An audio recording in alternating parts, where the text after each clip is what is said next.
A primeira vez que o punho da minha nora atingiu minha barriga, eu não consegui respirar.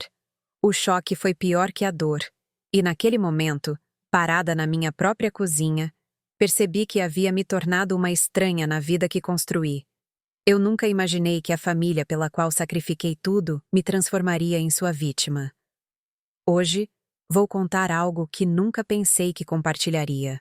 Antes de começarmos, eu ficaria muito grata se você pudesse curtir este vídeo e considerar se inscrever no canal. Isso me ajuda a continuar compartilhando essas histórias com quem mais precisa delas. Meu nome é Helena, e aos 67 anos, moro em um apartamento modesto na Tijuca, Rio de Janeiro. O prédio é antigo, com pisos que rangem e paredes finas que deixam passar os sons da vida dos meus vizinhos. Risadas, discussões, o barulho de pratos. Meu apartamento fica no terceiro andar, acessível apenas por uma escada estreita que meus joelhos protestam a cada dia para subir. A janela da sala dá para uma rua movimentada, onde táxis buzinam e as pessoas passam apressadas, sempre indo para algum lugar, sempre com alguém. Às vezes eu as observo, pressionando a palma da mão contra o vidro frio, me perguntando quando me tornei tão invisível. Meus dias seguem um padrão desgastado pela repetição. Acordo às 6, faço café na mesma caneca lascada que meu falecido marido me deu há 30 anos e me sento à mesa da cozinha, cercada pelo silêncio. O apartamento cheira a desinfetante de limão e ao leve mofo de carpete velho. Eu mantenho tudo impecável. Os balcões brilham, o chão reluz, as fotografias na prateleira são limpas diariamente. Essas fotografias mostram um tempo diferente. Meu filho Daniel quando bebê, banguela e rindo. Daniel se formando na faculdade, com o braço sobre meus ombros. O dia do casamento de Daniel, onde usei meu melhor vestido e sorri até minhas bochechas doerem. Naquela manhã, a manhã em que tudo mudou, começou como qualquer outra. Eu estava preparando o bolo de fubá preferido de Daniel, na esperança de que ele pudesse passar por aqui com sua esposa Juliana e minha neta Sofia. Meu celular estava no balcão, a tela escura e silenciosa. Eu havia enviado uma mensagem 3 dias antes, perguntando se eles queriam vir para o almoço de domingo. Nenhuma resposta. Eu disse a mim mesma que eles estavam ocupados, que Juliana havia mencionado algo sobre um projeto de trabalho, que Sofia tinha atividades escolares. Eu sempre encontrava desculpas para eles. A batida na minha porta veio às 11, inesperada e forte. Meu coração saltou com aquela esperança patética que eu não conseguia suprimir. Quando abri a porta, Juliana estava lá, sozinha, sua expressão tensa e impaciente. Ela usava jeans de grife e uma jaqueta de couro que provavelmente custava mais do que meu aluguel mensal. Seu cabelo escuro estava preso para trás severamente, enfatizando a dureza em seus olhos. "Preciso falar com você sobre dinheiro", disse ela, passando por mim sem esperar um convite. Nenhum cumprimento, nenhum sorriso, nenhum reconhecimento do bolo esfriando na grade. Ela se sentou no meu sofá desgastado, cruzando as pernas, e notei suas botas caras, do tipo anunciado em revistas que eu não podia comprar. "Claro, querida", eu disse, minha voz baixa. "Você quer um café? Acabei de fazer um bolo." Isso não é uma visita social. Helena. Ela nunca me chamou de mãe, nem uma vez nos 8 anos desde que se casou com meu filho. Daniel e eu estamos planejando alguns investimentos e precisamos de capital. Você mencionou que tinha economias. Eu fiquei na porta da minha própria sala, sentindo-me uma intrusa. "Bem, sim, eu tenho algum dinheiro guardado, mas é para emergências. E eu esperava deixar algo para Sofia quando... Precisamos agora." O tom dela era seco, final. "Estamos de olho em um investimento imobiliário que pode triplicar nosso dinheiro. Ações, fundos imobiliários, talvez algumas criptomoedas. Daniel disse que você gostaria de nos ajudar a construir nosso patrimônio." Meu peito se apertou. Daniel não me ligava há 2 semanas. Eu gostaria de discutir isso com o Daniel primeiro. Talvez pudéssemos todos nos sentar juntos e... "Ele está ocupado." Eu estou cuidando das nossas finanças. Ela pegou o celular, rolando por algo, sem nem mesmo olhar para mim. Precisamos de 250 mil reais. Você pode transferir hoje. 250 mil reais. Quase tudo que eu economizei em 40 anos de trabalho. De economizar cada centavo. De me negar pequenos prazeres para garantir que Daniel tivesse oportunidades. Pensei nos 2 empregos que tive quando ele era jovem, limpando escritórios à noite, servindo café durante o dia, voltando para casa com os pés inchados e os ombros doloridos. Lembrei-me das vezes que fiquei sem roupas novas para que ele pudesse ter os tênis da moda. Dos verões que passei na cidade quente enquanto as famílias de seus amigos viajavam, porque cada real ia para o fundo da faculdade dele. Isso é a maior parte das minhas economias, sussurrei. Eu preciso disso para minha aposentadoria, para despesas médicas.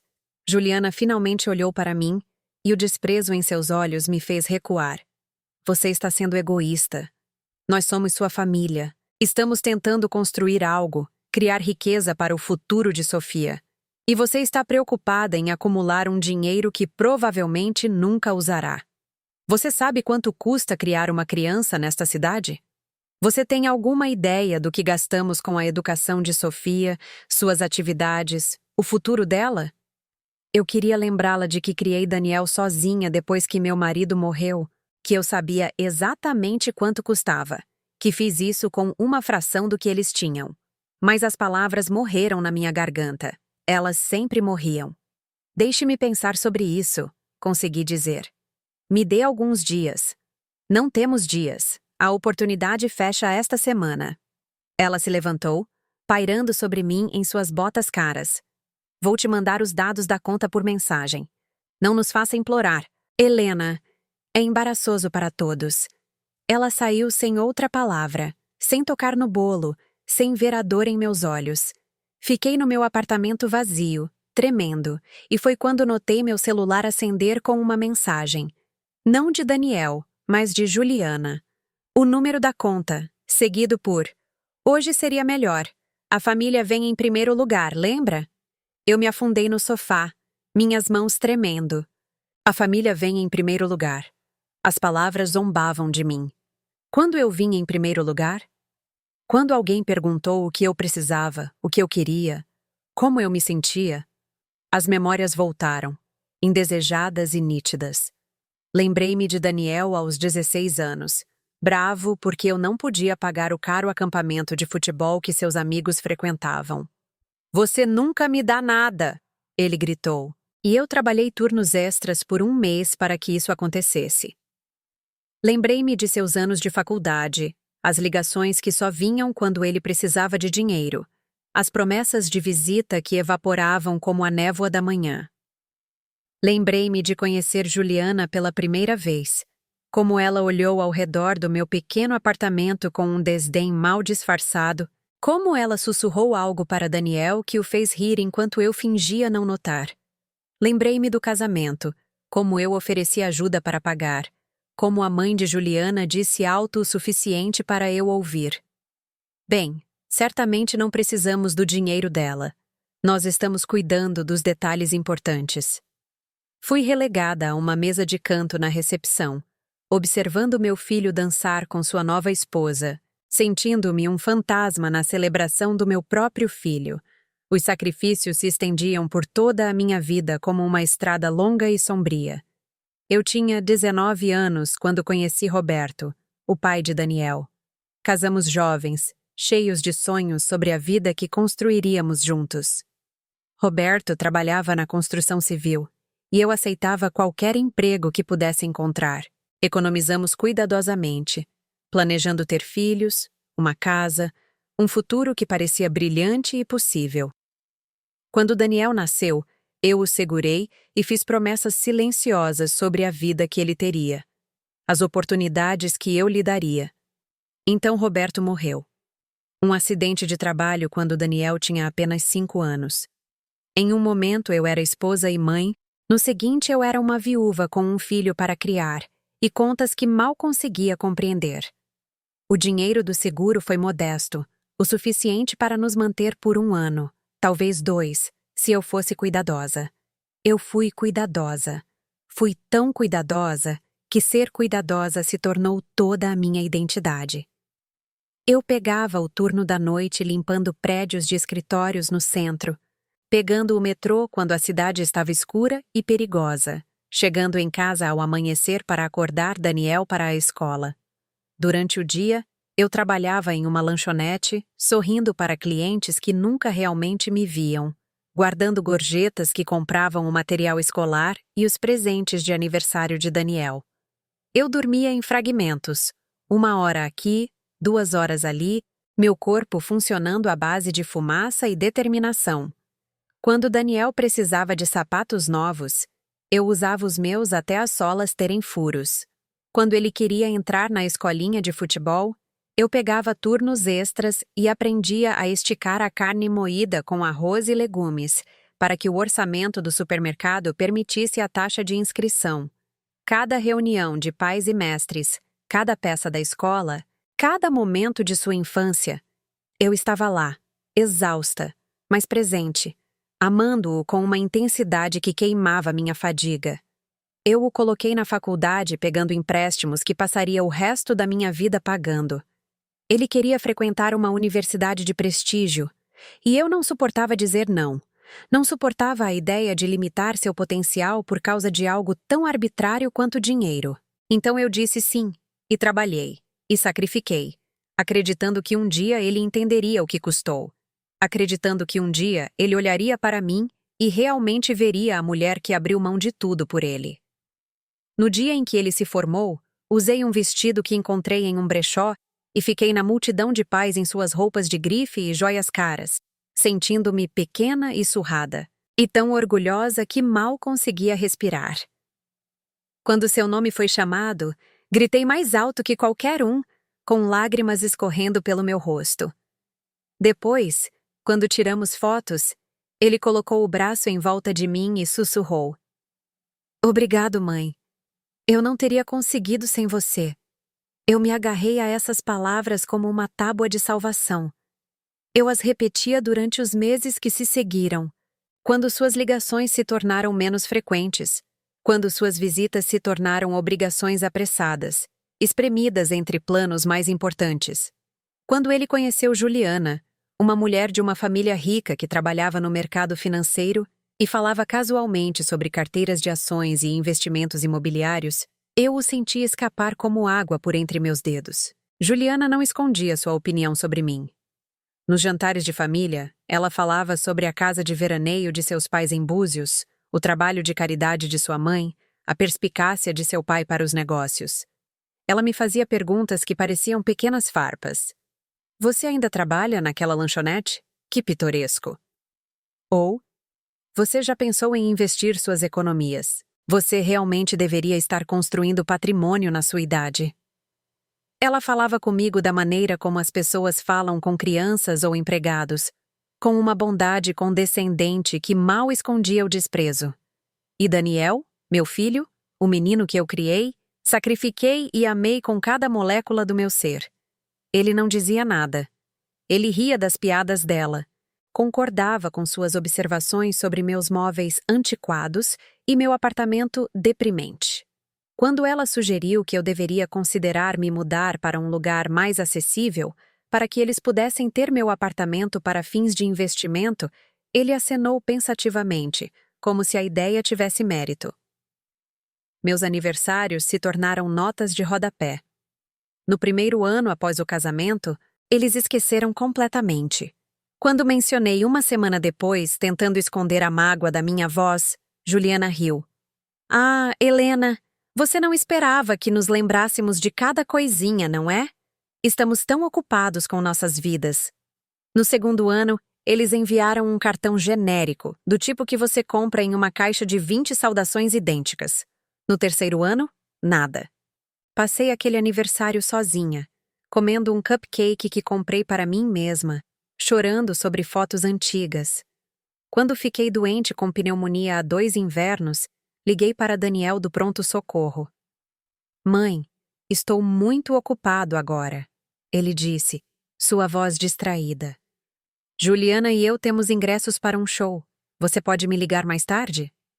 Passei 3 dias no hospital sem visitas, observando outros pacientes receberem flores, balões e familiares que pareciam preocupados e amorosos. Uma enfermeira me perguntou se eu tinha alguém para me ajudar em casa, e eu menti e disse que sim, com vergonha demais para admitir a verdade. O Natal era o pior. No primeiro ano em que se casaram, não fui convidada para a celebração deles.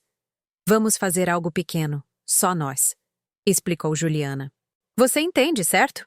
Precisamos estabelecer nossas próprias tradições. Passei a véspera de Natal no meu apartamento, ouvindo as festas dos vizinhos através das paredes, assistindo a filmes antigos, fingindo que não importava. No segundo ano, eles me convidaram por 1 hora no dia de Natal, uma breve obrigação entre suas celebrações reais. Levei presentes que escolhi e embrulhei com cuidado, e os vi abrir tudo com um desinteresse educado antes de Juliana checar o relógio e dizer: Bem, nós temos reservas. No terceiro ano, eles me convidaram para o jantar de Natal em seu apartamento, e cheguei esperançosa, carregando uma torta caseira e vestindo minha melhor roupa. Sofia, minha neta, tinha 6 anos, uma linda criança com os olhos de Daniel. Eu havia lhe trazido uma boneca que economizei por meses para comprar. Algo especial, algo que ela mencionou querer. Ela a abriu, disse um obrigado distraído e voltou para o caro tablet eletrônico com o qual estava brincando. Juliana sorriu rigidamente e disse: Você realmente não precisava gastar dinheiro com ela, Helena. Nós temos tudo coberto. Durante o jantar, eles falaram sobre seus planos de férias. 2 semanas na Europa, voos na classe executiva, hotéis que eu nem imaginava poder pagar. Eles discutiram sua carteira de ações, seus investimentos imobiliários, a reforma que estavam planejando.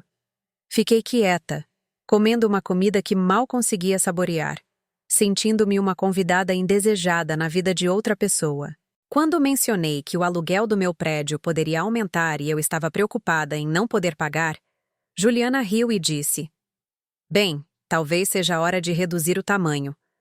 Você realmente precisa de um apartamento inteiro só para você? Pedi licença e chorei no banheiro deles, pressionando o rosto em uma toalha de mão com monograma, com cuidado para não fazer barulho. Quando saí, eles estavam discutindo margens de lucro e rendimentos de dividendos, e ninguém havia notado que eu tinha saído. A exploração foi gradual, insidiosa. Começou com pequenos pedidos. Eu poderia cuidar da Sofia enquanto eles iam jantar? Claro, eu ficava emocionada em passar tempo com minha neta. Mas os pedidos se multiplicaram. Eu poderia cuidar dela toda sexta à noite? Todo sábado à tarde? Eu poderia buscá-la na escola 3 dias por semana? Reorganizei meu horário de trabalho. Desisti dos meus próprios planos. Disse sim para tudo porque significava ser necessária, ser parte de suas vidas. Então vieram os pedidos de dinheiro. Eu poderia emprestar 2.000 para um depósito de segurança? Eles me pagariam de volta em 1 mês. O mês veio e se foi. Eu poderia ajudar com a mensalidade da escola particular de Sofia, só desta vez, porque eles tiveram uma despesa inesperada? Eu mexi nas minhas economias. Eu poderia contribuir para o fundo de férias deles, porque Sofia merecia conhecer o mundo? Eu assinei o cheque. Eu nunca vi o reembolso. Quando mencionei gentilmente uma vez, Juliana olhou para mim com uma surpresa tão fria que eu imediatamente recuei. Quero dizer, tudo bem. Eu só queria ter certeza de que você não tinha esquecido. Somos família, Helena. Você realmente espera que a gente controle cada coisinha? Isso é tão transacional? Daniel assentiu, parecendo desapontado comigo, e eu senti vergonha por sequer ter mencionado o assunto. A manipulação emocional era constante e exaustiva. Quando eu não podia cuidar da Sofia porque tinha uma consulta médica, Juliana suspirava pesadamente e dizia: Acho que teremos que cancelar nossos planos. Sofia ficará tão desapontada. Quando hesitei em dar-lhes dinheiro, Daniel ligava e dizia: Pensei que você queria fazer parte de nossas vidas, mãe. Pensei que a família era importante para você. Quando tentei estabelecer limites, eles ficavam em silêncio por semanas, me punindo com a ausência, até que eu pedisse desculpas por crimes que não cometi. Eu me vi pisando em ovos, apavorada de dizer a coisa errada, de pedir demais, de ser presente demais ou não o suficiente. Eu monitorava minhas palavras, meus pedidos, minhas necessidades, me encolhendo cada vez mais para caber no pequeno espaço que eles haviam alocado para mim em suas vidas.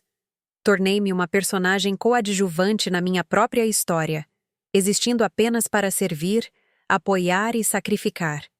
E durante tudo isso, eu dizia a mim mesma que era normal, que era isso que significava família, que eu estava sendo egoísta por querer mais. Eu dava desculpas pelo comportamento deles, racionalizava sua crueldade, culpava a mim mesma por me sentir magoada. Quando eles esqueciam meu aniversário, eu dizia a mim mesma que deveria tê-los lembrado. Quando me excluíam de eventos familiares, eu dizia a mim mesma que devia ter feito algo para merecer. Quando pegavam meu dinheiro e não davam nada em troca, eu dizia a mim mesma que é isso que as mães fazem.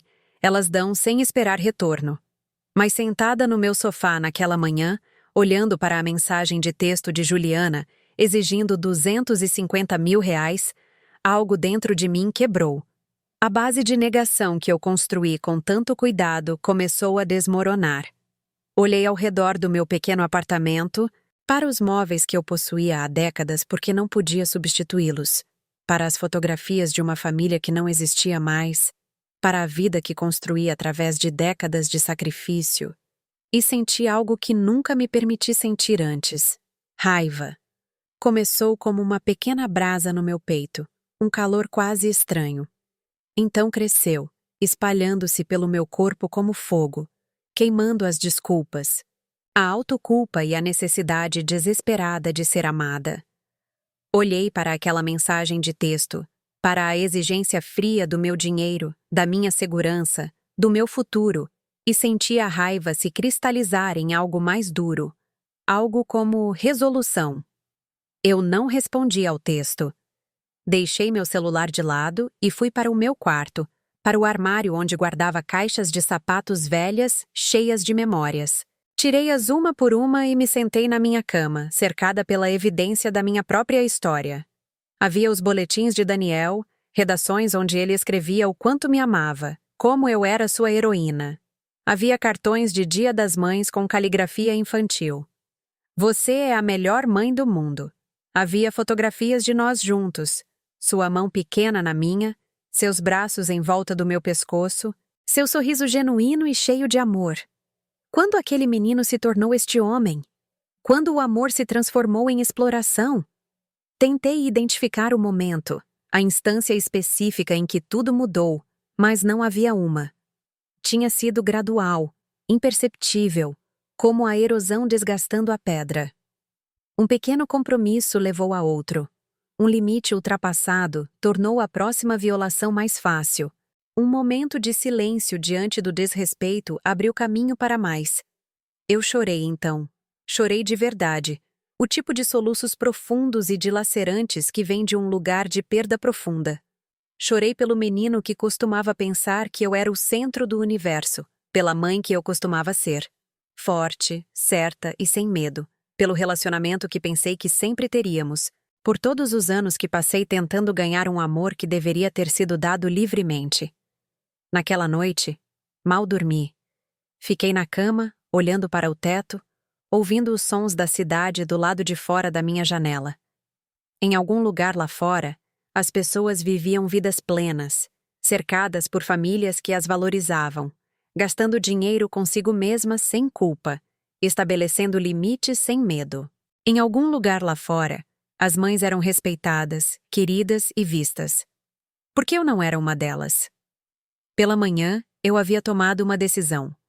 Ainda nem sabia como seria ou como a executaria, mas sabia com certeza absoluta que não podia continuar assim. Eu não podia continuar dando pedaços de mim mesma até que não sobrasse nada. Não podia continuar aceitando migalhas de afeto e chamando isso de amor. Não podia continuar sacrificando meu próprio bem-estar, por pessoas que me viam como nada mais que um caixa eletrônico e uma babá conveniente. Fiz café e me sentei à mesa da cozinha e, pela primeira vez em anos, me fiz uma pergunta que tive medo demais para considerar. O que eu quero? Não o que Daniel queria, não o que Juliana esperava, não o que manteria a paz ou o relacionamento. O que eu, Helena, queria para minha própria vida? As respostas vieram lentamente, hesitantes, como prisioneiros emergindo de um longo cativeiro. Eu queria me sentir valorizada. Eu queria conversas em que as pessoas perguntassem sobre minha vida e realmente ouvissem as respostas. Eu queria relacionamentos baseados em respeito mútuo, não em sacrifício unilateral. Eu queria gastar meu dinheiro comigo mesma às vezes, fazer uma viagem, comprar um vestido novo ou ir a um restaurante bom sem me afogar em culpa. Eu queria acordar sem a ansiedade constante de me perguntar se eu tinha feito o suficiente, dado o suficiente, me encolhido o suficiente. Eu queria importar. A campainha tocou novamente 2 dias depois. Desta vez, verifiquei o olho mágico antes de atender. Juliana estava lá, parecendo impaciente, com o celular na mão. Respirei fundo e abri a porta. Você recebeu minha mensagem? Disse ela, passando por mim novamente. Nós realmente precisamos daquela transferência hoje. A oportunidade de investimento está se fechando e Daniel está ficando frustrado com a demora. Eu nem vou te dar o dinheiro, eu disse em voz baixa. Ela se virou para mim, sua expressão mudando de impaciência para incredulidade. Com licença? Eu disse não. Eu nem vou te dar 250 mil reais. Seus olhos se estreitaram. Não seja ridícula, Helena. Isso é para o futuro da família. Isso é para a Sofia. Você realmente quer ser a avó egoísta demais para investir na própria neta. Esse dinheiro é para o meu futuro, eu disse, minha voz trêmula, mas firme. Eu preciso dele para minha aposentadoria, para despesas médicas, para emergências. Não posso dá-lo. Não pode ou não quer? Sua voz ficou fria, afiada como uma faca. Porque parece que você está escolhendo o dinheiro em vez da família. Parece que depois de tudo que Daniel te deu, deixando você fazer parte da vida dele, deixando você ver a Sofia, você vai virar as costas para nós quando precisarmos. A manipulação era tão descarada, tão praticada, que eu quase ri, quase. Em vez disso, senti a raiva de antes voltando, mais forte agora, mais focada. O que Daniel me deu. O que fazer parte da vida de vocês realmente significou para mim? Como você ousa? O rosto de Juliana ficou vermelho. Depois de tudo que fizemos por você, todas as vezes que te incluímos quando não precisávamos, todas as oportunidades que te demos de ser útil. Útil, repeti. É isso que eu sou para você? Uma ferramenta útil? Você está sendo histérica, ela retrucou. É exatamente por isso que Daniel não gosta de passar tempo com você. Você é tão carente, tão dramática. Tudo é sobre você e seus sentimentos. Estamos tentando construir algo aqui, criar riqueza geracional, e você está preocupada com seus sentimentos? Eu olhei para ela, olhei de verdade para ela, e a vi claramente talvez pela primeira vez. Ela não estava com raiva porque eu me recusei a ajudar a família. Ela estava com raiva porque eu me recusei a obedecer, a me submeter, a continuar desempenhando meu papel designado na narrativa deles. Eu deveria ser grata por migalhas, agradecida pelo privilégio de ser explorada, honrada em sacrificar tudo no altar da ambição deles. Acho que você deveria ir embora, eu disse. Tudo bem. Ela pegou a bolsa, seus movimentos bruscos e agressivos. Mas não venha chorando para nós quando estiver velha e sozinha, sem ninguém para cuidar de você. Não espere que a gente te inclua em nada depois disso. Você está fazendo uma escolha, Helena, e vai se arrepender. Ela se moveu em direção à porta, e eu me afastei para deixá-la passar. Mas enquanto passava por mim, ela se virou de repente, e antes que eu pudesse processar o que estava acontecendo, seu punho atingiu minha barriga. A dor foi aguda e chocante, tirando o ar dos meus pulmões. Eu tropecei para trás, batendo na parede, olhando para ela em total descrença. Você é patética, ela sibilou. Uma velha patética que não sabe o seu lugar. Então ela se foi, a porta batendo atrás dela, e eu estava sozinha, ofegante, com a mão pressionada contra o estômago, onde latejava de dor. Deslizei pela parede até sentar no chão, e não conseguia entender o que tinha acabado de acontecer. Ela tinha me batido.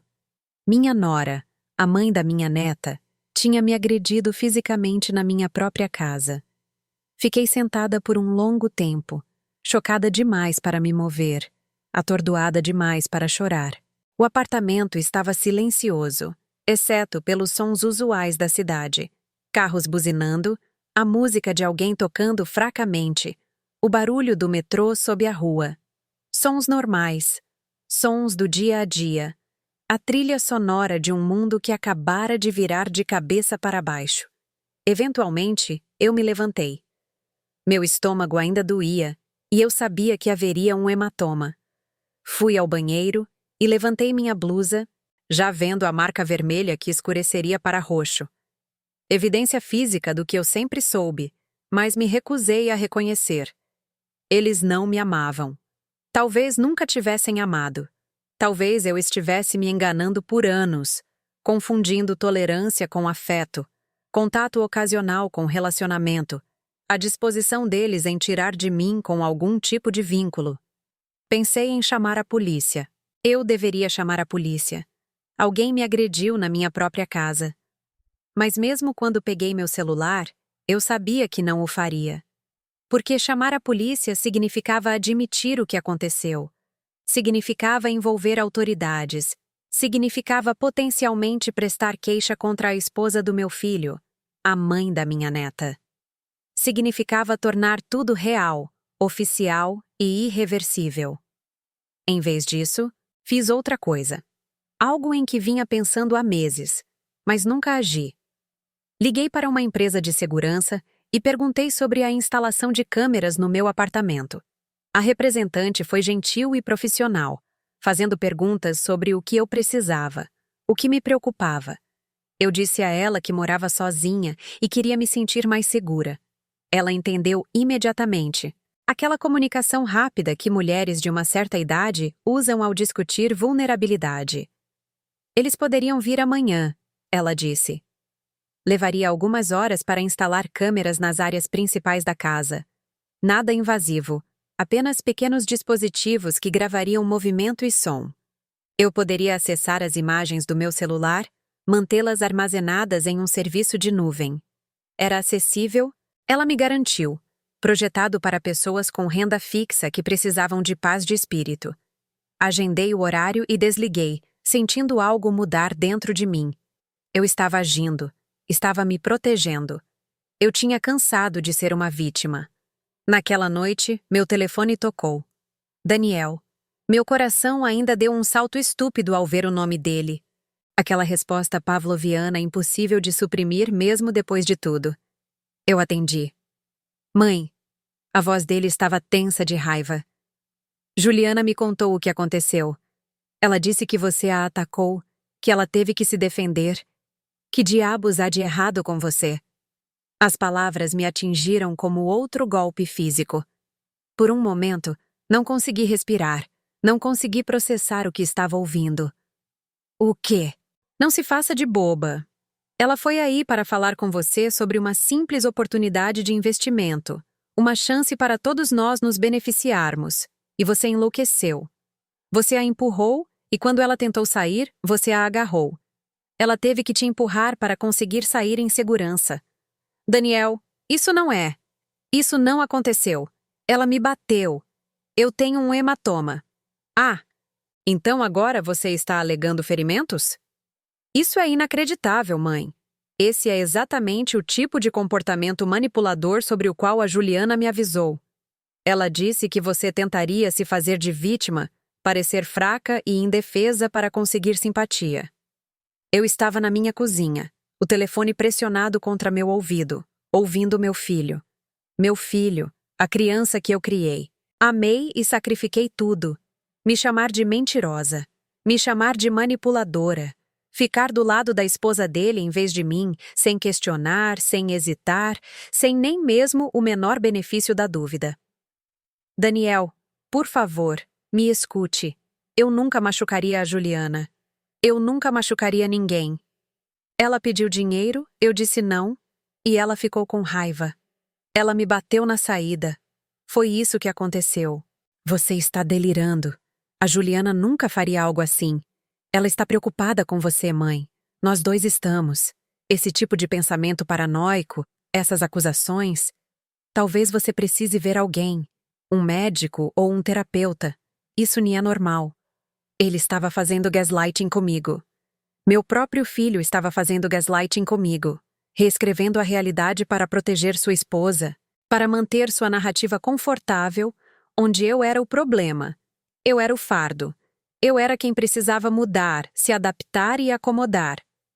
Eu sei o que aconteceu na minha própria casa. Eu disse, minha voz firme apesar das lágrimas escorrendo pelo meu rosto. Eu sei o que eu vivi. E se você não acredita em mim, se você vai aceitar a palavra dela em vez da minha sem nem mesmo considerar que eu possa estar dizendo a verdade, então não sei mais o que temos a dizer um ao outro. Não seja dramática. É exatamente disso que estou falando. Tudo com você é tão intenso, tão emocional. Estamos tentando construir um futuro aqui, e você está criando problemas do nada. A Juliana é minha esposa. Ela é a mãe da Sofia. Ela é minha família. E se você não pode respeitar isso, se não pode nos apoiar, então talvez precisemos de um pouco de distância. Distância. A ameaça que ele sabia que mais machucaria, a punição que eu temia mais do que tudo. E eu me ouvi prestes a me desculpar, prestes a recuar, prestes a fazer qualquer coisa para impedi-lo de se afastar. Os velhos padrões estavam tão profundamente enraizados, o medo do abandono tão primitivo e avassalador. Mas algo me parou. Talvez tenha sido o hematoma na minha barriga. Talvez tenha sido a memória dos olhos frios de Juliana enquanto ela exigia meu dinheiro. Talvez tenha sido a exaustão de décadas passadas me encolhendo para caber nas expectativas de outras pessoas. Seja o que for, me vi dizendo algo que nunca pensei que diria ao meu filho. Ok, Daniel. Talvez você esteja certo. Talvez a gente precise mesmo de distância. Houve um longo silêncio. Ele não esperava por isso. Ele esperava que eu cedesse, me desculpasse, implorasse perdão pelo crime de me recusar a ser abusada. Tudo bem, ele disse finalmente, sua voz fria. Não nos ligue. Não mande mensagem. Não apareça sem avisar. Quando você estiver pronta para se desculpar com a Juliana e agir como uma pessoa razoável, talvez possamos conversar. Até lá, não precisamos desse tipo de negatividade em nossas vidas. Ele desligou. Fiquei ali segurando o telefone, ouvindo o tom de descagem, e percebi que me sentia mais leve. Não feliz.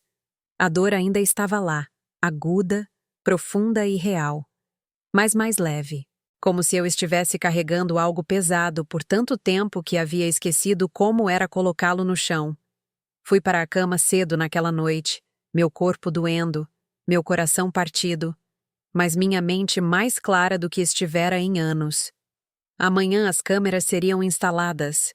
Amanhã eu começaria a documentar minha vida, a me proteger, a criar evidências de que eu existia e que o que aconteceu comigo importava. Amanhã eu começaria a lutar. A técnica de segurança, Patrícia, chegou às 9 da manhã seguinte. Uma mulher de meia idade que trabalhava com eficiência e falava com gentileza. Ela instalou câmeras na sala de estar, na cozinha e no corredor.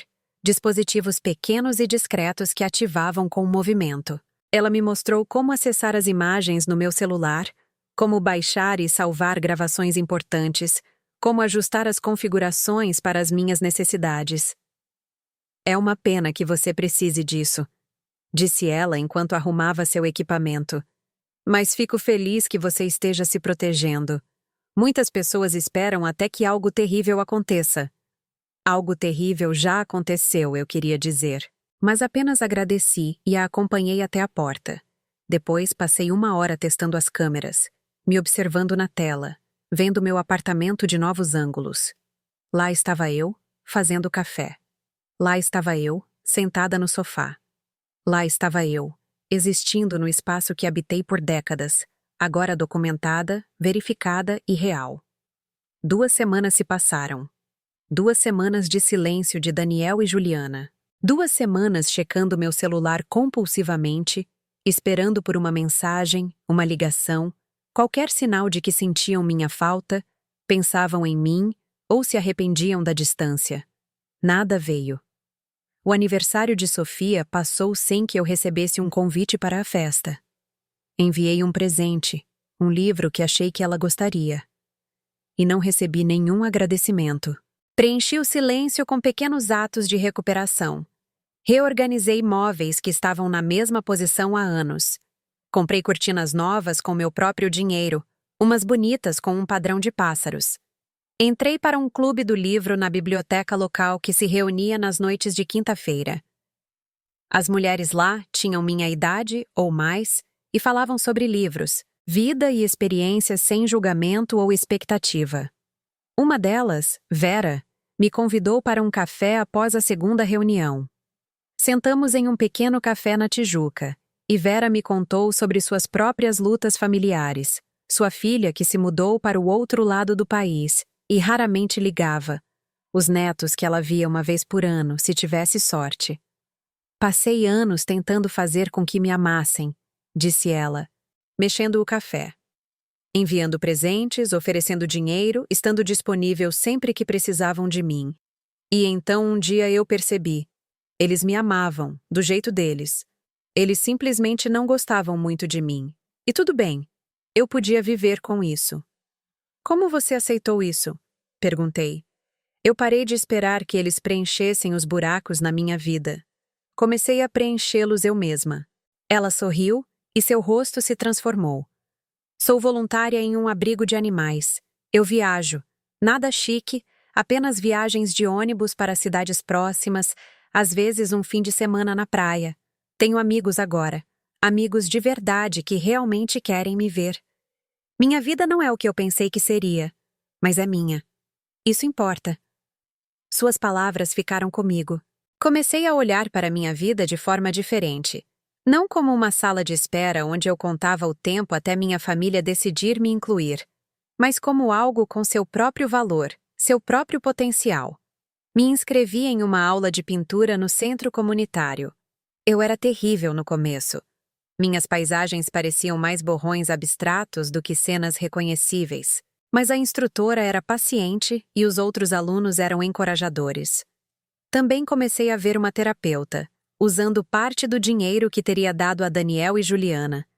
A doutora Mendes estava na casa dos 40, perspicaz e direta, com um consultório que dava para um pequeno jardim. Em nossa primeira sessão, contei tudo a ela.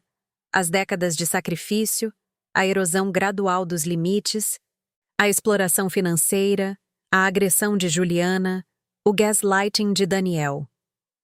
Ela ouviu sem interrupção e, quando terminei, disse: "Você passou a vida inteira tentando ganhar amor de pessoas que a veem como um recurso, não como uma pessoa. Isso não é um relacionamento. É exploração. Mas ele é meu filho", eu disse, o velho refrão automático. A família deveria ser construída com base no amor e respeito mútuos. O que você está descrevendo é abuso. Abuso emocional, abuso financeiro e agora abuso físico. O fato de essas pessoas serem seus parentes de sangue não torna isso aceitável. Ouvir isso dito de forma tão clara, sem equívocos ou desculpas, foi devastador e libertador. Chorei naquele consultório. Soluços enormes e convulsivos que vinham de um lugar profundo e primitivo. A doutora Mendes me deu lenços de papel e esperou. E quando consegui falar novamente, ela disse: "A questão não é por que eles estão fazendo isso com você. Abusadores abusam porque isso os serve, porque eles podem. A questão é, o que você vai fazer a respeito?" O que eu ia fazer a respeito? A pergunta me assombrou por dias. Pensei em confrontá-los novamente, exigir respeito, estabelecer limites firmes. Mas eu sabia como isso terminaria. Eles me fariam gaslighting, me manipulariam, distorceriam tudo até que eu questionasse minha própria realidade. Juliana mentiria, Daniel acreditaria nela, e eu acabaria pedindo desculpas por coisas que não fiz. Não. Se eu fosse fazer algo, precisava ser diferente. Precisava ser nos meus termos. A oportunidade surgiu 3 semanas após a instalação das câmeras. A campainha tocou em uma tarde de quinta-feira, e quando verifiquei meu celular, agora sempre minha primeira resposta, vi Juliana na tela. Ela estava sozinha novamente, parecendo agitada. Quase não atendi. Mas então pensei nas câmeras, na documentação, na evidência. E abri a porta. "Precisamos conversar", disse ela, passando por mim. As câmeras estavam gravando. Tudo o que acontecesse seria capturado. "O que você quer, Juliana?" Perguntei, deixando a porta aberta, ficando perto da saída. "Eu quero esclarecer as coisas. Daniel está chateado com a nossa situação, e acho que houve um mal-entendido." A voz dela era doce como mel, o tom que as pessoas usam quando estão atuando para uma plateia. "Eu nunca quis te machucar naquele dia. As coisas esquentaram, e talvez nós duas tenhamos dito coisas que nem queríamos dizer. Você me bateu." Eu disse claramente, de frente para a câmera na sala de estar. "Você exigiu dinheiro?" Eu recusei. "E você me agrediu antes de sair." "Não foi isso que aconteceu." A voz dela se aguçou. "Você agarrou meu braço quando tentei sair. Eu me afastei e você caiu. Foi um acidente." "Não houve acidentes. Você deliberadamente me bateu no estômago. Eu tenho o hematoma." Hematomas podem vir de qualquer lugar. Pessoas idosas caem o tempo todo. Ela se aproximou e pude ver o cálculo em seus olhos. Ela ia tentar algo. Ela ia criar outro incidente que pudesse manipular a seu favor. "Por favor, me chegue mais perto." Eu disse em voz alta, com as mãos para cima em posição de defesa. "Estou pedindo para você sair." "Você está sendo ridícula", disse ela, ainda avançando. "Estamos tentando ter uma conversa." "Estou pedindo para você sair da minha casa. Você não é bem-vinda aqui." Ela agarrou meu braço, seus dedos cravando com força suficiente para machucar. "Me escuta, sua vaca ingrata. Você vai nos dar aquele dinheiro e vai parar de espalhar mentiras sobre mim, ou eu vou garantir que você nunca mais veja a Sofia. Vou dizer a ela que você é perigosa, instável, uma ameaça. Vou envenená-la contra você tão completamente que ela vai odiar o som do seu nome. Entendeu?" Cada palavra foi capturada pela câmera. Cada ameaça, cada sílaba cruel, documentada e salva. "Me solta", eu disse, minha voz firme. Em vez disso, ela me empurrou, com força, e eu tropecei para trás contra a parede. Então ela levantou a mão como se fosse me bater de novo, e eu me encolhi, meus braços subindo para proteger meu rosto. A câmera pegou tudo. A agressão dela, o meu medo, a evidência clara de quem era o agressor e quem era a vítima. E então, talvez percebendo que tinha ido longe demais, talvez lembrando que esta não era a casa deles, onde ela poderia controlar a narrativa, ela recuou. "Você vai se arrepender disso", disse ela. "Acabamos com você. Completamente. Não ligue, nem mande mensagem, não tente ver a Sofia. Você está morta para nós." Ela saiu, batendo a porta com tanta força que os quadros na parede tremeram. Fiquei ali tremendo, meu coração batendo forte. Mas desta vez eu tinha evidências. Desta vez eu tinha provas. Imediatamente baixei a filmagem para o meu celular e meu computador. Salvei na nuvem e enviei por e-mail para mim mesma. Então, me sentei e assisti, vendo o encontro de uma perspectiva objetiva. Não havia ambiguidade. A agressão de Juliana era clara. Suas ameaças explícitas. Sua agressão inegável. Qualquer um que assistisse a isso saberia exatamente o que aconteceu. Meu telefone tocou 1 hora depois. Daniel, ligando de um número bloqueado que quase não atendi. Mas eu atendi, e desta vez o coloquei no viva voz, com a câmera gravando. Juliana me contou o que aconteceu, disse ele, a voz trêmula de raiva. Ela disse que você tentou atacá-la de novo. Que ela teve que se defender. Isso é loucura, mãe. Você está louca. Nós vamos conseguir uma ordem de restrição. Vamos garantir que você não possa chegar perto da nossa família. Daniel, eu disse calmamente. Tenho câmeras no meu apartamento. Tudo o que aconteceu hoje foi gravado. Juliana me agrediu, me ameaçou e mentiu sobre isso. De novo. Eu tenho provas. Silêncio. Um silêncio longo e pesado. Então, você está nos gravando? Você está espionando sua própria família? Estou me protegendo de abusos. E sim, tenho tudo gravado. Juliana me empurrando, me agarrando, ameaçando afastar a Sofia de mim se eu não te der dinheiro. Tudo. Cada palavra. Você não pode usar isso. Você nem pode. Isso é ilegal. Gravar alguém sem o conhecimento deles. No Brasil, para minha segurança dentro da minha própria casa, eu tenho o direito de ter câmeras de segurança. Eu pesquisei isso a fundo com a ajuda da doutora Mendes. Eu conhecia meus direitos. Mais silêncio. Eu quase podia ouvi-lo pensando, calculando, tentando descobrir como contornar isso. Nós não queremos o seu dinheiro, disse ele finalmente. Nós nunca quisemos. Isso foi tudo um mal-entendido. Juliana estava apenas chateada porque você estava sendo difícil. Pare, eu disse. Pare de mentir. Tenho meses de mensagens da Juliana exigindo dinheiro. Tenho registros de todas as vezes que emprestei dinheiro a vocês que nunca foi devolvido. Tenho tudo documentado. E agora tenho um vídeo da sua esposa me agredindo e ameaçando alienar minha neta se eu não atender às suas exigências financeiras. Isso é abuso contra idoso, Daniel. Isso é um crime. Você nem faria isso. A voz dele estava baixa agora, incerta. Você não denunciaria sua própria família. Eu não quero, mas também não vou deixar vocês continuarem me tratando assim. Não serei seu caixa eletrônico, nem seu bode expiatório, nem sua vítima. O que você quer? Ele perguntou. E eu ouvi a mudança da agressão para a negociação. Ele estava preocupado agora, genuinamente preocupado. Eu quero que vocês me deixem em paz, eu disse. Completamente em paz. Sem ligações, sem mensagens, sem visita surpresa, chega de pedir dinheiro, chega de manipulação. Você vai viver sua vida e eu vou viver a minha. E a Sofia? A voz dele falhou. Você não quer ver sua neta. A pergunta partiu meu coração. Claro que eu queria ver a Sofia. Eu a amava desesperadamente, dolorosamente. Mas ela estava sendo criada por pessoas que me viam como um obstáculo, um recurso, um problema. Ela estava aprendendo com eles que era aceitável usar as pessoas, pegar sem dar, descartar aqueles que não serviam mais a um propósito.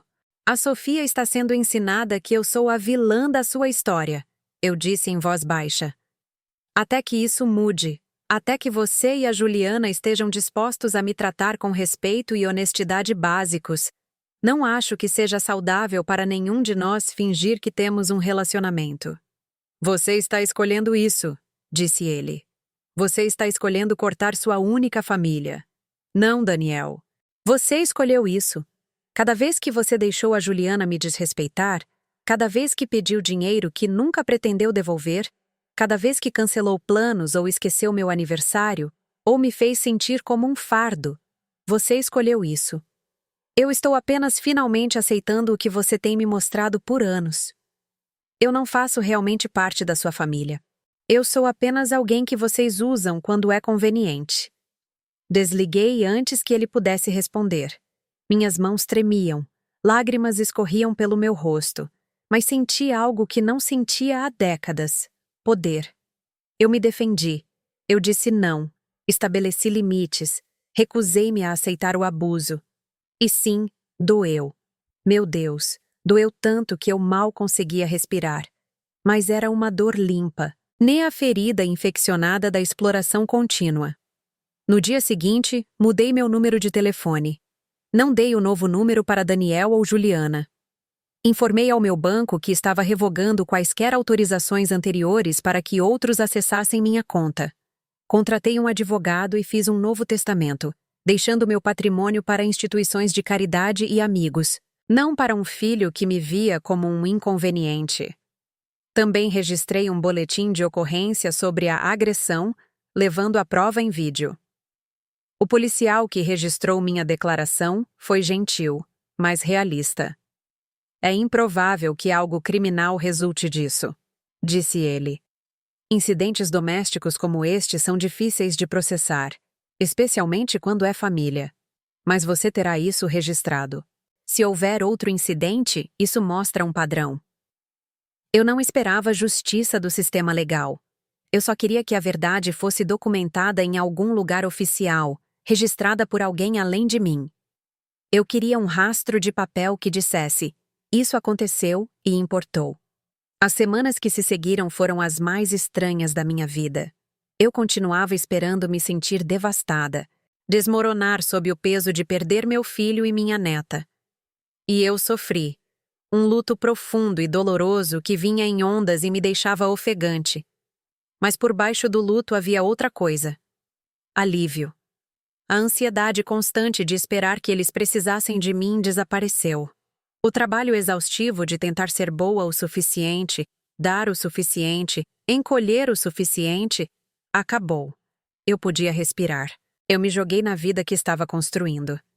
A aula de pintura se tornou um destaque semanal. Eu estava melhorando, e minha instrutora elogiou uma paisagem que fiz do aterro do Flamengo. Você está realmente vendo as coisas agora, disse ela.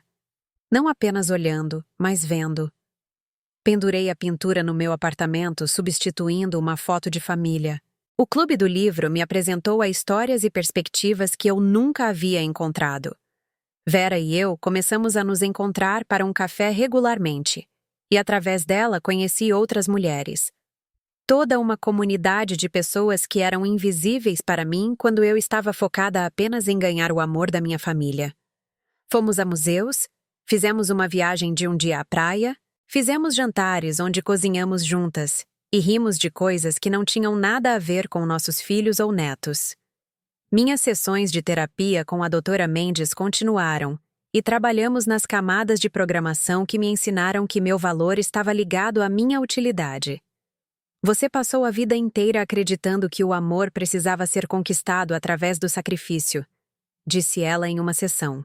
Mas o amor verdadeiro nem é transacional. O amor verdadeiro nem exige que você se destrua para provar que é digna dele. Comecei a sair. Não seriamente, apenas encontros para um café com homens que conheci através do centro de convivência ou online. Foi aterrorizante e emocionante me apresentar como alguém com valor além do meu papel como mãe ou carteira. A maioria não deu em nada, mas alguns se transformaram em amizades. Um deles, um professor aposentado chamado Ricardo, tornou-se um companheiro regular. Fomos a cinemas e passeios no parque. E ele nunca me pediu dinheiro ou me fez sentir inferior.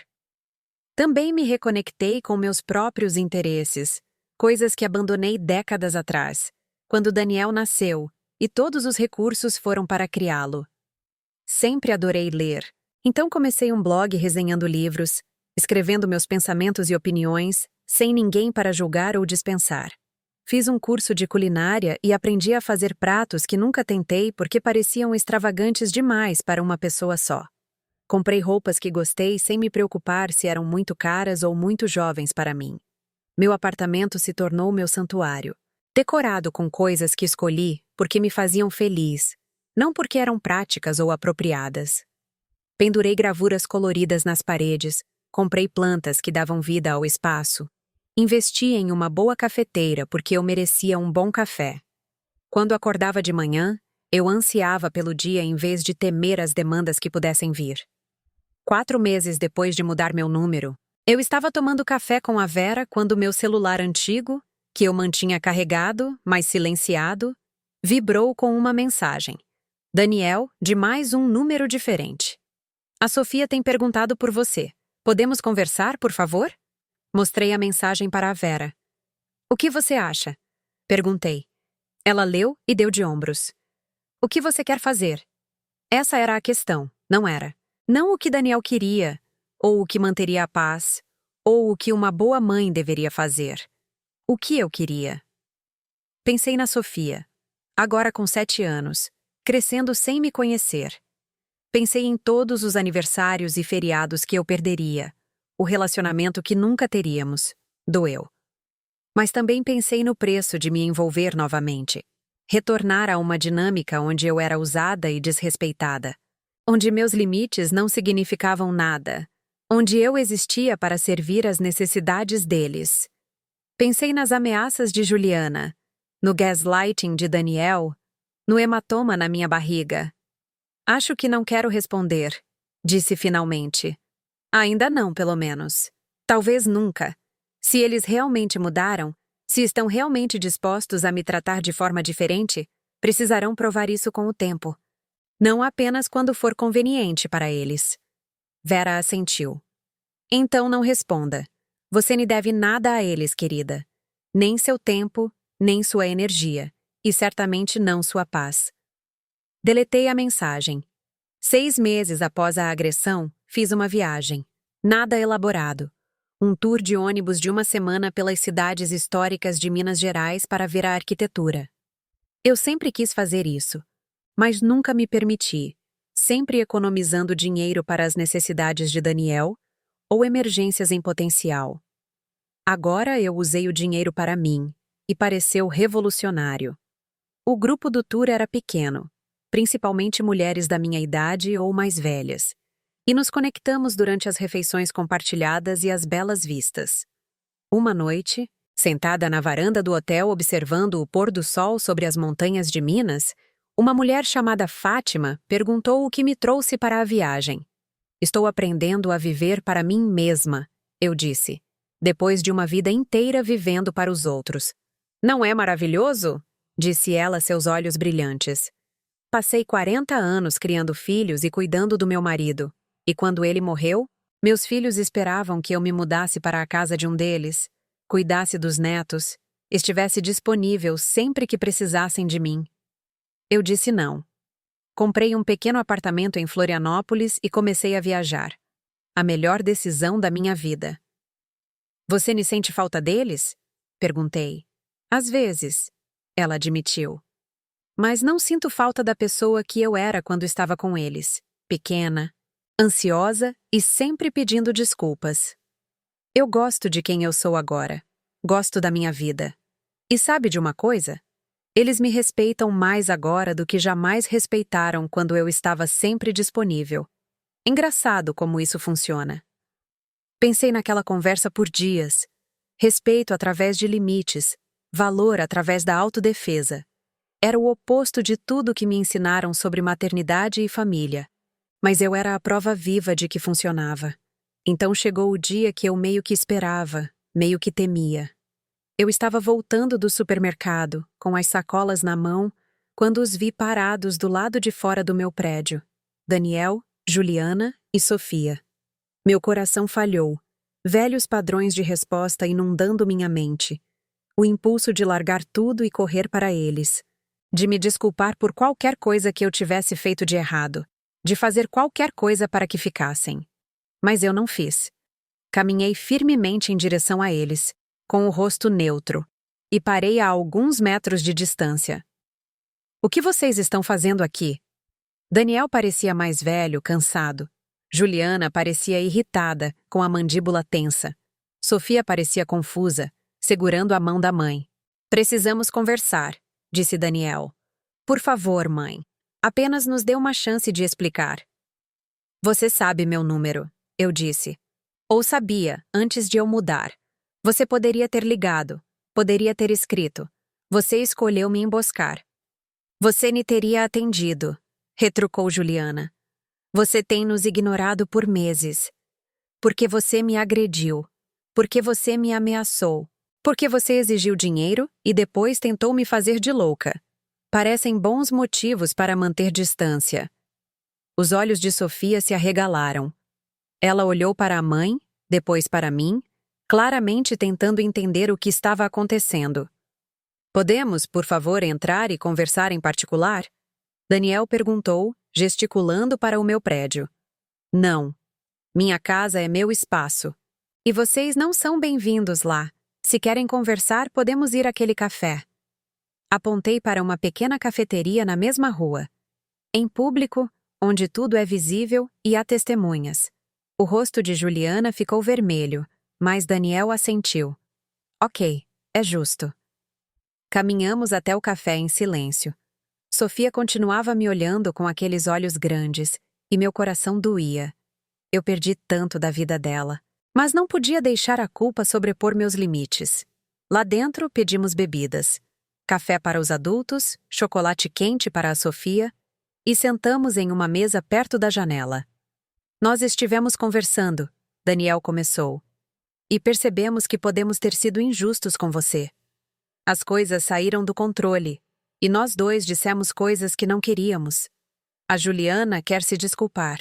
A expressão de Juliana dizia que ela não queria se desculpar nem um pouco, mas ela falou mesmo assim. Sinto muito se você se sentiu magoada com nossas interações. Não foi minha intenção. Um pedido de desculpas que me culpava por meus sentimentos. Clássico. Tomei um gole de café e não disse nada. Queremos consertar as coisas, Daniel continuou. Pelo bem da Sofia, se não por mais nada. Ela tem perguntado por você, se perguntando por que não vê mais a avó. Olhei para a Sofia, que me observava com uma curiosidade solene. Oi, querida, eu disse gentilmente. Como você está? Estou bem, disse ela baixinho. Mamãe disse que você está doente. Você está se sentindo melhor? Doente. Eles disseram a ela que eu estava doente. Olhei para Juliana, que teve a decência de parecer um pouco envergonhada. Eu não estou doente, Sofia. Estou perfeitamente saudável. Então, por que você não nos visitou? Sofia perguntou, e a pergunta inocente cortou fundo. Porque seus pais e eu tivemos um desentendimento. Eu disse com cuidado. Às vezes, os adultos precisam de espaço para resolver seus sentimentos. Estamos aqui para resolvê-los agora, disse Daniel. Estamos dispostos a começar de novo, deixar o passado para trás e seguir em frente como uma família. Como seria esse recomeço? Perguntei. Especificamente. Daniel e Juliana trocaram olhares. Pensamos que poderíamos ter almoços de domingo de novo, disse Daniel. Como antes.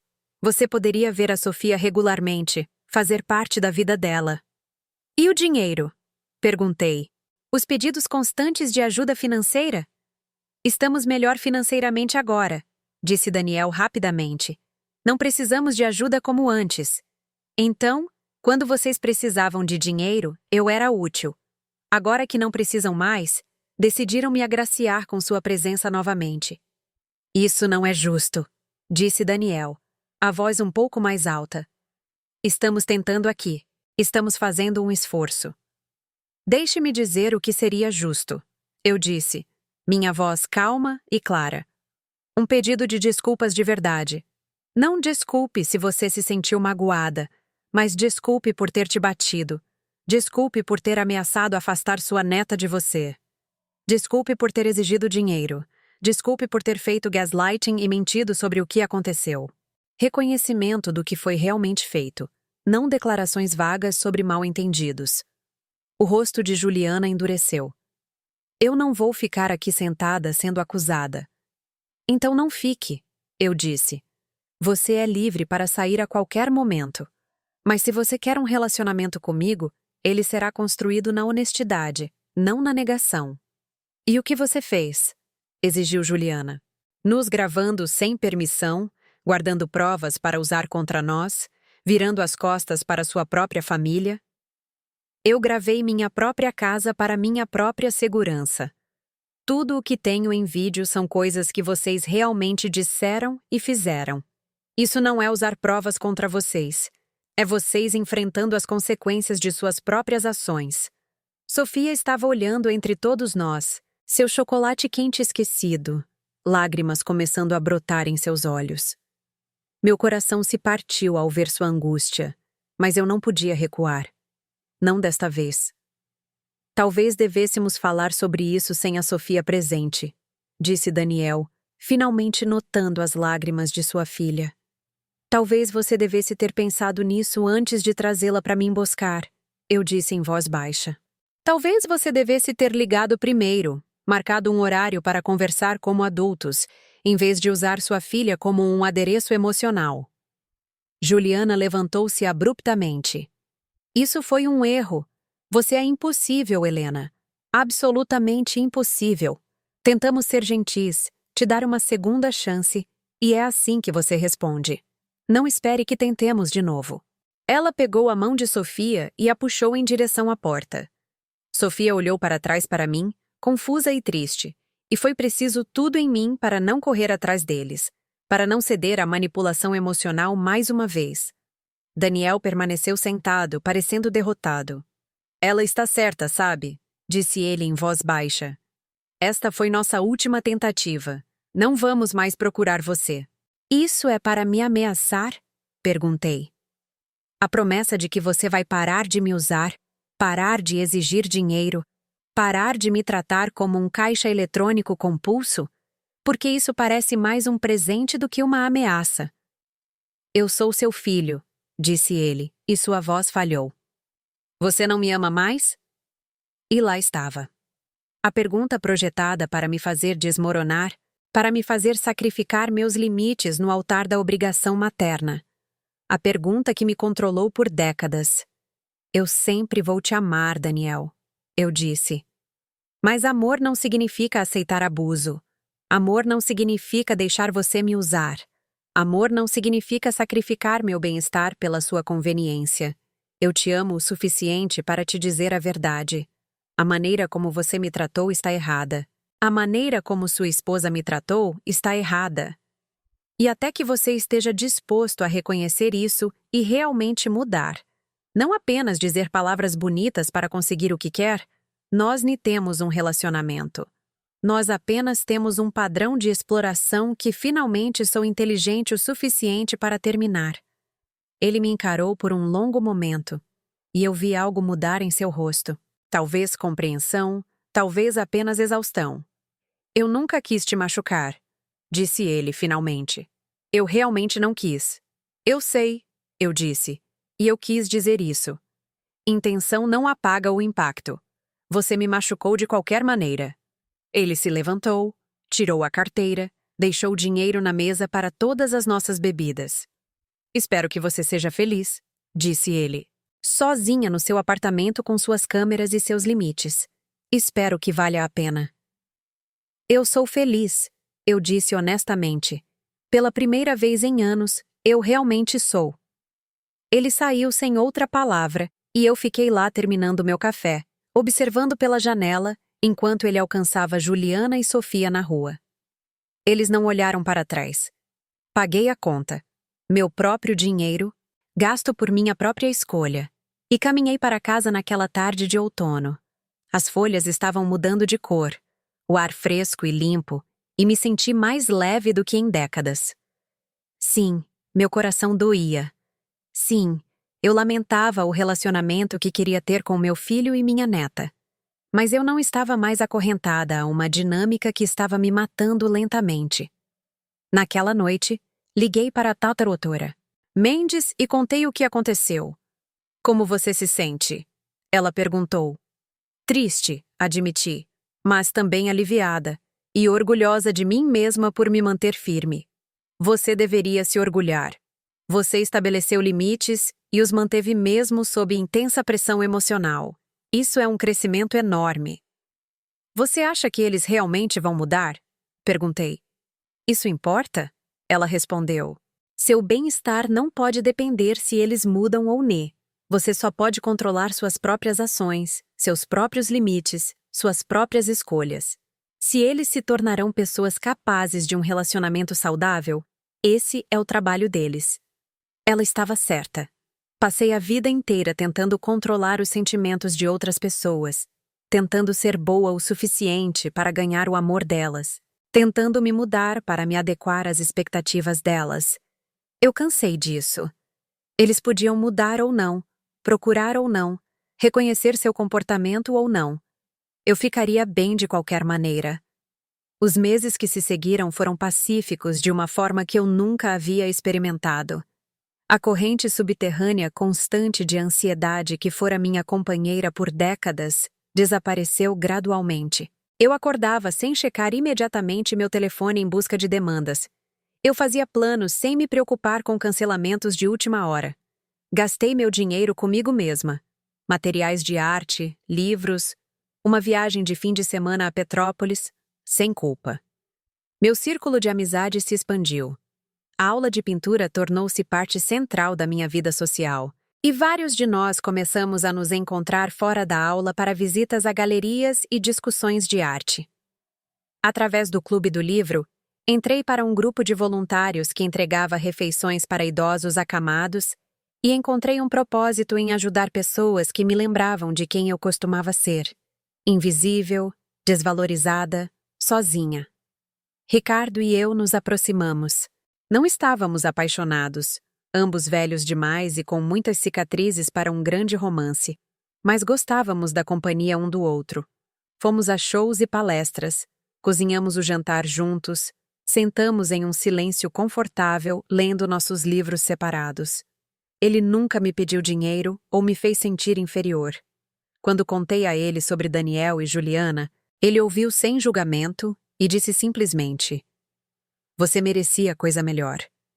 Essas 3 palavras, "você merecia coisa melhor", se tornaram um mantra.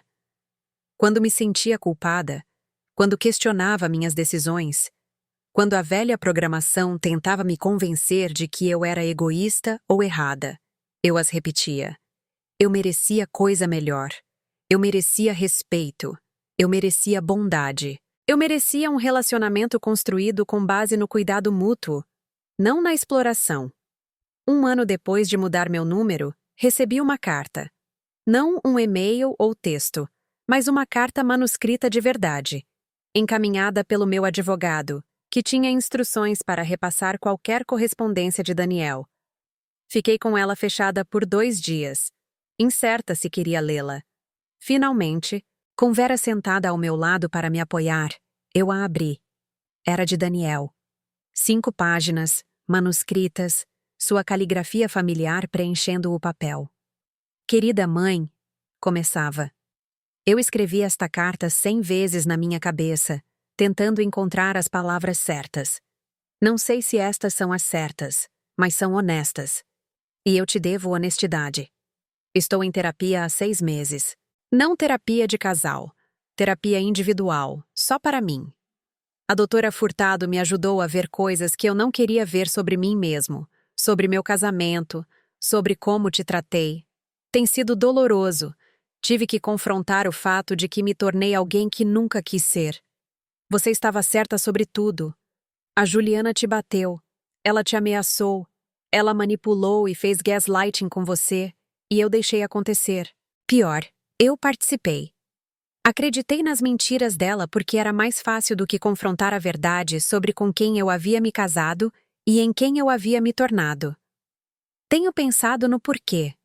Por que deixei chegar a esse ponto? Por que a escolhi em vez de você de novo e de novo? A doutora Furtado diz que é porque a Juliana me lembrava o sucesso. Ela vinha de família com dinheiro, tinha contatos, representava a vida que eu queria. E você me lembrava a luta, da pobreza da qual escapamos, dos sacrifícios que você fez, dos anos de mal conseguir sobreviver. Acho que te ressenti por isso, mesmo que nada disso fosse sua culpa. Acho que queria me distanciar daquele passado, e me distanciar de você parecia a maneira de fazer isso. Isso não é uma desculpa. Não há desculpa para como te tratei.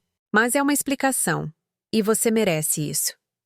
Juliana e eu estamos separados. Provavelmente estamos caminhando para o divórcio. A Sofia mora comigo a maior parte do tempo agora.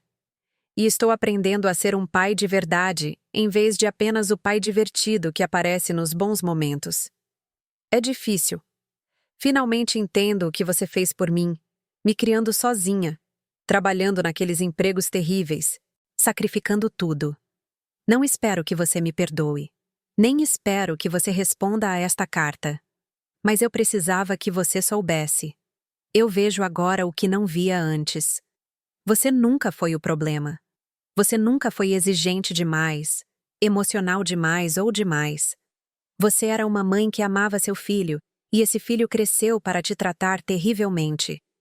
Sinto muito, mãe. Sinto profunda e sinceramente muito. A Sofia pergunta por você às vezes. Eu digo a ela a verdade agora, que cometi erros, que te machuquei, que você precisava de espaço para se proteger. Ela não entende completamente, mas um dia entenderá. Quero que ela entenda a importância de tratar as pessoas com respeito, de honrar as pessoas que se sacrificam por nós, de não se aproveitar do amor de alguém. Se você algum dia quiser conversar, estou aqui, mudei meu número também. Está no final desta página. Mas se você nem quiser conversar, eu entendo. Você estabeleceu limites e eu os respeitarei. É o mínimo que posso fazer. Eu te amo, mãe. Sempre amei, mesmo quando fui egoísta e cego demais para demonstrar adequadamente. Você merecia muito mais do que eu te dei. Com amor, Daniel. Li a carta 3 vezes, com lágrimas escorrendo pelo rosto. Vera segurou minha mão e esperou, sem pressionar, sem aconselhar, apenas estando presente. O que você acha? Perguntei finalmente. Acho que é uma boa carta, disse ela com cuidado. Acho que ele fez um trabalho real em si mesmo, mas uma carta são apenas palavras. Mudança é ação, sustentada ao longo do tempo. Ela estava certa. 1 ano atrás, esta carta teria sido suficiente. Eu teria ligado para ele imediatamente, perdoado tudo, corrido de volta para a velha dinâmica. Mas eu também mudei. Aprendi que palavras sem comportamento consistente e demonstrado nem significavam nada. Deixei a carta de lado. Não a descartei, mas também não agi com base nela. Eu esperaria para ver. Se Daniel realmente tivesse mudado, ele entenderia que reconstruir a confiança leva tempo. Ele seria paciente, consistente, disposto a provar através de ação sustentada que ele era diferente agora. Eu não liguei, mas respondi, uma breve nota enviada através do meu advogado. Obrigada pela sua honestidade. Preciso de tempo para processar isso. Se você leva a sério a mudança, demonstre-a através de suas ações, especialmente na forma como cria a Sofia. Mostre a ela como são os relacionamentos saudáveis. Isso é mais importante do que qualquer coisa que você possa me dizer agora. 3 meses depois, recebi outra carta. Esta era mais curta, uma atualização. Ele ainda estava em terapia, trabalhando em si mesmo. Ele matriculou Sofia na terapia também, para ajudá-la a processar o divórcio e as mudanças familiares. Ele começou a ser voluntário em um centro comunitário local, trabalhando com jovens em situação de risco. Ele não estava pedindo nada, apenas compartilhando sua vida. Escrevi de volta novamente, um pouco mais longa desta vez, compartilhando um pouco sobre minha própria vida, a aula de pintura, o trabalho voluntário, os amigos que fiz. Nada muito pessoal, apenas abrindo a porta uma fresta. Nos correspondemos assim por meses. Cartas, de um lado para o outro, construindo gradualmente algo novo. Não o antigo relacionamento. Esse estava morto e enterrado. Mas algo diferente. Algo construído na honestidade, em vez de obrigação, no respeito em vez de dever. Ele nunca pediu para me ver pessoalmente. Ele nunca pressionou por mais do que eu oferecia. Ele apenas apareceu consistentemente, carta após carta, demonstrando através de sua paciência e respeito que entendia o que eu precisava. Finalmente, quase 2 anos depois de eu ter mudado meu número e cortado contato, concordei em encontrá-lo para um café. Apenas nós dois, naquele mesmo café onde tivemos nosso confronto. Ele chegou cedo, parecendo nervoso, mais velho do que eu me lembrava. Sentamos um de frente para o outro, e por um momento nenhum de nós sabia o que dizer. Obrigado por me encontrar, disse ele finalmente. Eu sei que você não precisava. Eu queria ver se a pessoa das cartas correspondia à pessoa sentada à minha frente. Eu disse honestamente. Eu correspondo? Ele perguntou. Eu o estudei. Olhei de verdade para ele. Não através da lente da obrigação materna ou da esperança desesperada, mas como um adulto avaliando o outro. Acho que sim, eu disse. O tempo dirá com certeza, mas acho que sim. Conversamos por 2 horas, sobre a terapia dele, o divórcio, o relacionamento com a Sofia, sobre minha nova vida, meus amigos, minha pintura. Conversamos como adultos, 2 pessoas se conhecendo, em vez de pais e filhos presos em padrões disfuncionais. Quando era hora de ir embora, ele perguntou hesitantemente: Poderíamos fazer isso de novo algum dia? Sim, eu disse. Podemos fazer isso de novo. Começamos a nos encontrar mensalmente, depois quinzenalmente, construindo lentamente, com cuidado. Ele nunca pressionou por mais. Ele respeitava meus limites. Pedia desculpas quando escorregava para velhos padrões. Aparecia consistentemente. Depois de 6 meses, encontrei Sofia para almoçar. Apenas ela e eu, sem Daniel presente. Ela tinha 9 anos agora, inteligente e curiosa, fazendo perguntas diretas sobre por que não nos víamos há tanto tempo. Eu disse a ela a verdade, de forma apropriada para a idade. Seu pai e eu precisávamos de um tempo separados para trabalhar em sermos pessoas melhores. Às vezes os adultos precisam de espaço para resolver as coisas. Vocês já se resolveram? Ela perguntou. Estou chegando lá, eu disse. E você? Ela sorriu. Eu também estou chegando lá. Agora, aos 70 anos, sento na minha varanda observando mais um pôr do sol sobre o Rio de Janeiro. E minha vida não se parece em nada com o que eu imaginava. Daniel e eu temos um relacionamento, mas é cauteloso, com limites, construído com base no respeito mútuo em vez de suas necessidades e minha obediência. Nos vemos regularmente, mas não constantemente. Ele sabe que tenho minha própria vida agora, meus próprios amigos, interesses e planos que não giram em torno dele. Sofia e eu estamos desenvolvendo nosso próprio relacionamento, separado do pai dela. Ela vem aqui às vezes para pintar comigo, e eu ensino a ela o que aprendi sobre ver o mundo em cores e formas. Ela está aprendendo que amor nem significa sacrifício, que relacionamentos podem ser saudáveis e com limites, que está tudo bem dizer não para as pessoas que você ama. Juliana está completamente fora de cena. O divórcio foi finalizado, e embora eu não guarde nenhum rancor ativo, não tenho desejo de contato. Algumas pessoas, aprendi, são tóxicas, não importa quantas chances você dê. Proteger-se de pessoas tóxicas nem é crueldade, é sabedoria. Minha vida está cheia agora de maneiras que nunca esteve quando eu estava tentando ganhar amor através do sacrifício. Tenho amigos de verdade que me valorizam, hobbies que me trazem alegria, um propósito que vem de dentro, em vez de servir aos outros. Eu viajo quando quero, gasto dinheiro comigo mesma sem culpa, acordo ansiosa pelo dia. As câmeras ainda estão instaladas no meu apartamento. Nunca as tirei. Um lembrete permanente para me proteger, para documentar minha realidade, para nunca mais permitir que alguém me faça duvidar da minha própria experiência. Elas são um símbolo da fronteira entre a antiga Helena e a nova. Aquela que se permite ser usada e aquela que insiste em ser valorizada. As pessoas me perguntam às vezes se me arrependo dos anos que perdi com Daniel e Sofia. Se eu gostaria de ter lidado com as coisas de forma diferente. A resposta é complicada. Lamento que as coisas tenham ficado tão ruins antes de eu me defender. Lamento não ter estabelecido limites mais cedo. Ter permitido que a exploração continuasse por tanto tempo. Mas não me arrependo de finalmente ter dito não. Não me arrependo de ter escolhido a mim mesma. Porque esses anos de distância me deram algo que eu nunca tive. Uma vida própria. Aprendi que você pode amar alguém e ainda assim se recusar a aceitar seu abuso. Que a família não dá às pessoas o direito de te maltratar.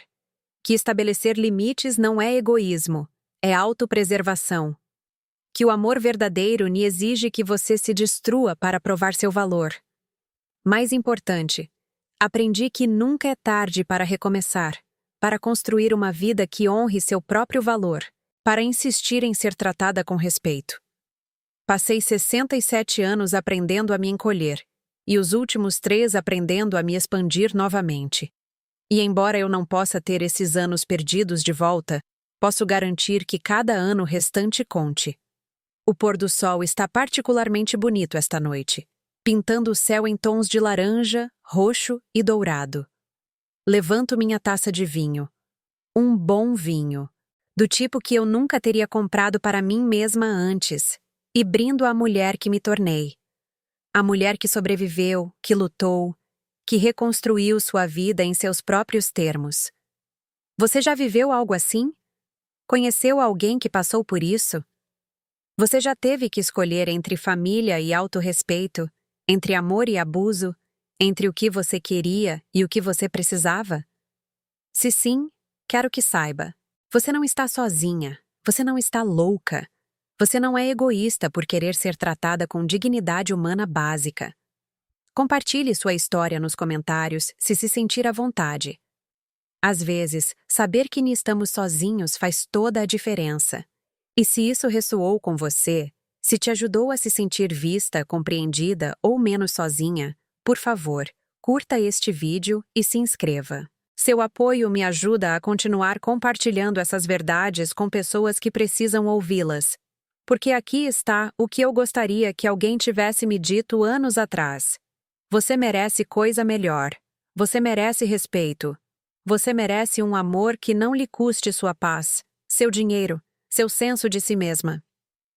Você merece relacionamentos construídos com base no cuidado mútuo, não no sacrifício unilateral. E nunca é tarde para começar a exigir o que você merece. Nunca é tarde para dizer não. Nunca é tarde para escolher a si mesma. Nunca é tarde para ser livre.